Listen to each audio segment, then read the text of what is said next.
We praise Allah and we thank Him, and we send the salutation to Prophet Muhammad SAW, who said, the judgment day will never come unless Allah will take away a religious knowledge. The knowledge will be gone. And the earthquake will be frequent, and time will pass quickly, and affliction will appear, and murderers or homicides will be common among us, and time will come, the money will be floating all over. These are some signs that Rasulullah said that the Yom al-Qiyamah will never come until those things are happy. So we don't have time to talk about all this one, but our khutbah today, inshallah, briefly we will talk about the earthquake that took place in southern Turkey and some part of Syria. The northern Syria is a trouble area already. They have a civil war. They've been killing each other. They've been going through a lot of problems. But yesterday, Allah made His miracle and caused this earthquake recently. I think it happened at the beginning of this week or sometime during the weekend. So basically, our khutbah today for this 25 minutes, inshallah, we will only talk about what taksur al-zalazil. What Rasulullah said that the judgment day will never come until the earthquake will be too much. We have been witnessing earthquakes all over the world. In Indonesia, in even some part of Europe, and here and there. But today, the reason we raised this particular khutbah today, actually I was not even prepared nothing for this one, but we have a group of young people from our community confronted me with a question. The question is, it's not about earthquake alone, but they say that why is it Allah is punishing us with this earthquake? Mass murder, a lot of people will die. It's not a human being to human being, but it is natural disasters, flood, earthquake, and so on and so forth. Why Allah doing that? So I prepared something last night, so I said, okay, I think this is a good something. Instead of me sharing it with this group of young people, I think I can prepare what our ulama said about that one as an answer. Whatever we say today, may Allah have that all to the straight path.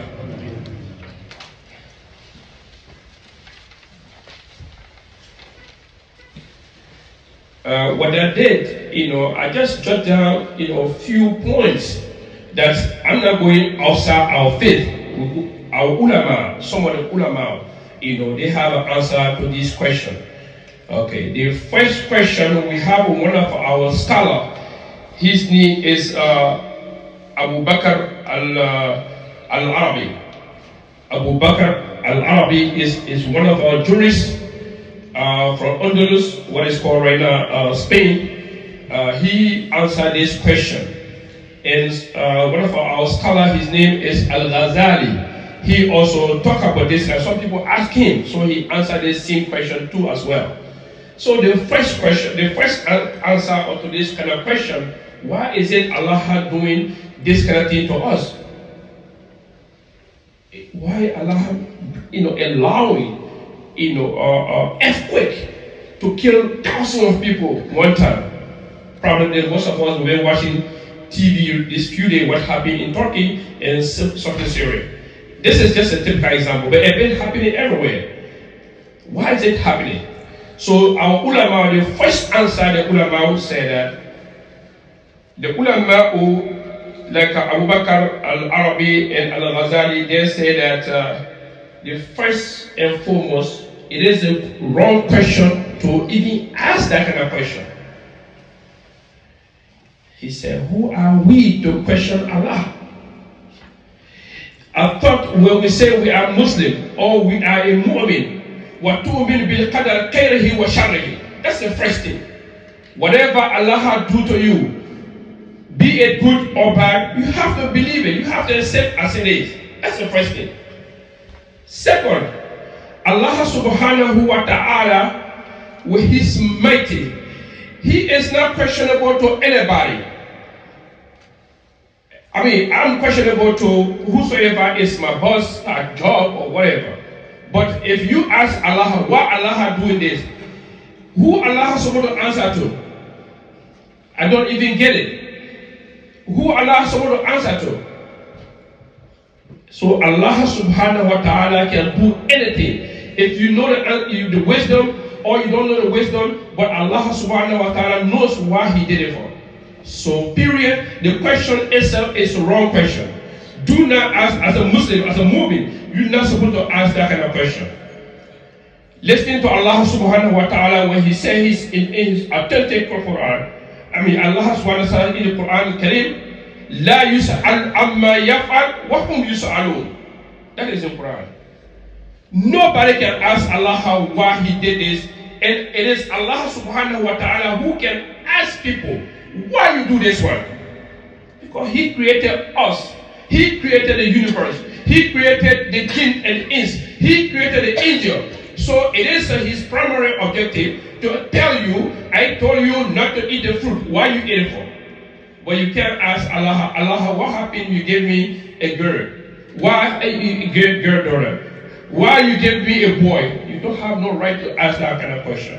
So the answer, I think this is, I got it. Maybe time will not allow me to say all of them, but the ulama, what our ulama said, but the correct answer, the authentic answer is the first one. That's what I just mentioned. Nobody has a right to ask Allah why He did something.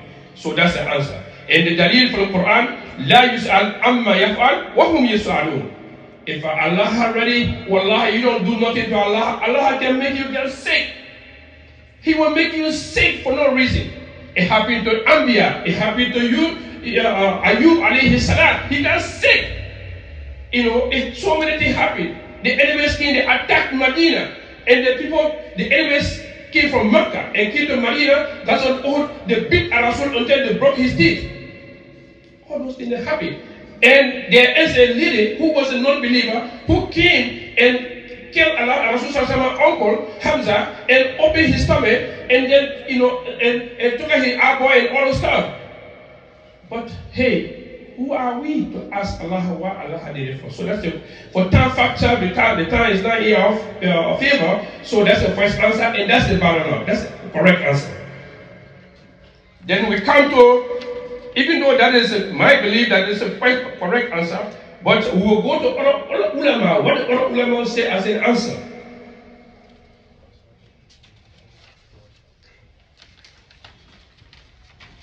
The second one, some our scholars, some our ulama have another opinion.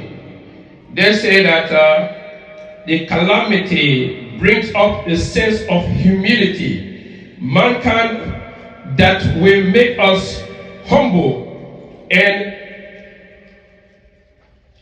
avoid, arrogancy.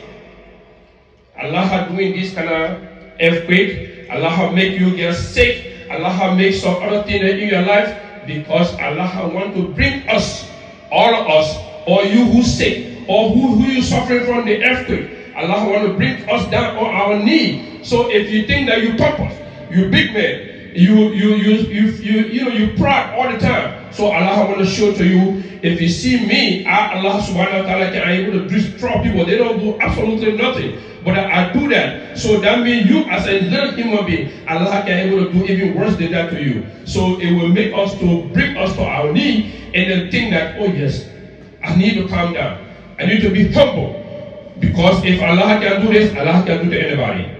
That's what the second ulama will say. And they say they are dalil for the Quran.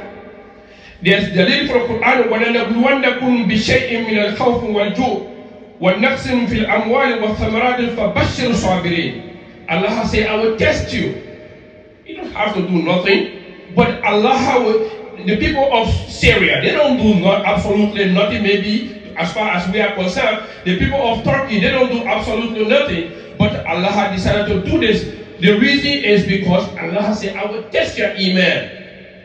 Those who lost their parents, Allah testing their iman. Even those who survived, Allah tests. We who sit down here, Allah has tested us. Because if you see us here living peacefully, and the other people today with this kind of severe weather over there, the snow falling and all those things, but yesterday they are grateful to Allah. We have to be thankful to Allah subhanahu wa ta'ala. So that's why Allah said He will test us. And Rasul sallallahu alaihi wasallam, one of the things that Rasul sallallahu alaihi wasallam used to do when something happened, flood, any other thing, the first thing Rasul will say, he will call people, he will go to the masjid, he will make a salat. Oh, enemies are coming, they're coming to attack Medina. So the first thing he will say, oh, let's do salat al-khawf. They will make salat. Because we have to humble. Listening to Allah. فَلَوْلَا إِذْ جَاءَهُمْ فَأَخْذَ تَضَرَّوْا. That is the Quran. Allah said, what Allah expected us as a human being, when the calamity comes, or calamity befall on some part of us, on us, tadarra'u, we run to Allah subhanahu wa ta'ala and ask Allah for forgiveness. Whatever Allah we did something, we don't do nothing, let's go to Allah first and ask Allah. Maybe the water coming, it will take our life, anything can happen. So all that one, you should go back to Allah subhanahu wa ta'ala. I'm cutting it off because of the time factor. That's the second one. The third one, this earthquake and calamities are the type of punishment for what he or she has done. That is the opinion of some other ulama. Some people say that if a calamity happened, something bad happened to you. Yesterday you were king, today you're standing on the tower begging people, homeless. Why Allah doing that? Some ulama think. Some ulama say that their own opinion, maybe you did something to Allah subhanahu wa ta'ala and Allah decided to punish you and then reduce you to that level. I mean, like I said, we couldn't mention all their opinion. Okay, but the ulama put objection on that. They said that is not true. People, the young babies that die in the earthquake, they don't do nothing to Allah subhanahu wa ta'ala as far as we are concerned. So if something like that happened, maybe on individual level, Muhammad Kane, maybe probably I did something to Allah. If something happened to me, I would say, yeah, maybe the thing I'm doing in this corner over there, I had him to do it. Maybe that's why Allah punishing me. Okay, but on national level, on generally, probably that is not true. That's why some ulama have an objection on this one. It will be on individual, but not on community level, or it's not a country level, it's not a continental level. That's number 3. Number 4, some ulama say that these calamities, such as the earthquake that happened in Syria and Turkey, Allah allowed that to happen as a kafara, as an expiation for your sin. If the people did, if we as a human being, we did something, and Allah want to make kafara for us, and He want to forgive our sin, the bad thing we've been doing, He want to forgive us. So what He will do, He will make this kind of disaster, and it will happen. It will not be disaster like an earthquake. It might be even on you and myself. Something will happen to you. You might have a problem with your family. You might have a problem with your son. Your son that you love too much. Allah will make that one go out of the way. You can't control him. So other one is a test of Allah. Maybe Allah doing that. Probably you do something there. It is only you and Allah subhanahu wa ta'ala knows. So Allah will do that to so you can come back to Allah. So Allah will make kafara for you. That's the fourth one. And Allah say, وَيَعْفُ عَنْ كَثِيرٍ. Definitely, even if you do all the things, Allah can still forgive you because of what you did. But all these ideas, all these opinions of the ulama, we're not trashing it out, but it is something that ulama said we have to share with you people. But the correct answer is the first one. Nobody have a right to ask Allah why He did this one. You don't have no legitimate power to ask Allah. Allah is the one that asks you.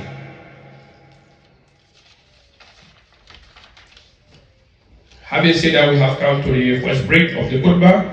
بارك الله لي ولكم في القرآن الكريم ونفعني وإياكم بما فيه من الآيات والذكر الحكيم. أقول ما تسمعون واستغفر الله لي ولكم ولسائر المسلمين من كل ذنب فاستغفروه إنه هو الغفور الرحيم.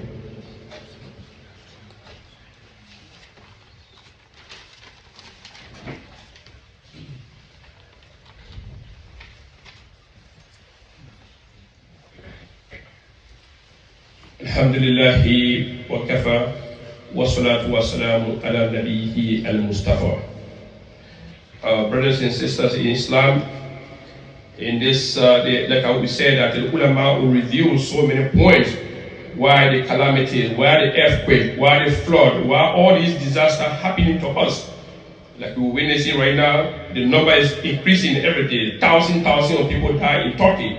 If you go to CNN or the BBC, and they will be telling you, the number increasing every minute. Because the bubble, they keep checking over there, they can't even find people no more. 2-3 days, hey, no food, no, you don't even catch air, so but that means a lot of people are dead. Right? So, some people say these calamities is a means of sawab, a blessing